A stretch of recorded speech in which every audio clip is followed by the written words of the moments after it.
അപ്പോൾ ഗായ്സ് ഞാനിപ്പോൾ വുഡ് ചോപ്പ് ചെയ്തിട്ടുണ്ട്. അപ്പോൾ അവൻ വിളിച്ച് ഗായ്സ് അവൻ ചെല്ലാം. ഗായ്സ് നമുക്ക് ഇച്ചിരി ഇത് ചെയ്യാം ഗായ്സ്.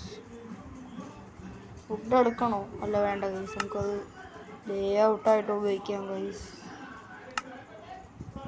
ഗായ്സ് അവനെന്തോ പറയുന്നുണ്ട് ഗായ്സ്. ഇപ്പം ആ മൈക്ക് ക്ലിയർ അല്ലാത്തതുകൊണ്ട്, പക്ഷെ അവൻ അപ്പുറത്തെ റൂമിലുള്ള കാരണം എനിക്കല്ല ഇവിടുന്ന് കേൾക്കുന്നുണ്ട്. ഗായ്സ് അവൻ പറഞ്ഞ് സ്ലാബ് തരാം, അത് വെച്ചിട്ട് ലേ ഔട്ട് ഉണ്ടാക്കാൻ പറഞ്ഞു. ഗായ്സ് നമുക്കൊന്ന് ലേ ഔട്ട് ഉണ്ടാക്കി കൊടുക്കാം.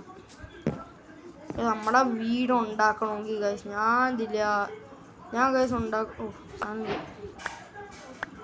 Thanks bro. ഒരു ആക്ഷൻ ഉണ്ട് ഗായ്സ്. ഞാൻ വീട് ഉണ്ടാക്കുവാണെങ്കിൽ ഗായ്സ് ഉണ്ടാക്കുവാണെങ്കിൽ ഈ ഒരു സ്ഥലത്തേ ഉണ്ടാക്കത്തുള്ളൂ ഗായ്സ്. ഞാൻ ഇച്ചിരി പ്ലേസ് ചെയ്തായിരുന്നു ഗായ്സ്. ഗായ്സ് നമുക്കത് നമ്മുടെ ലേ ഔട്ട് ഉണ്ടാക്കാം ഗായ്സ്.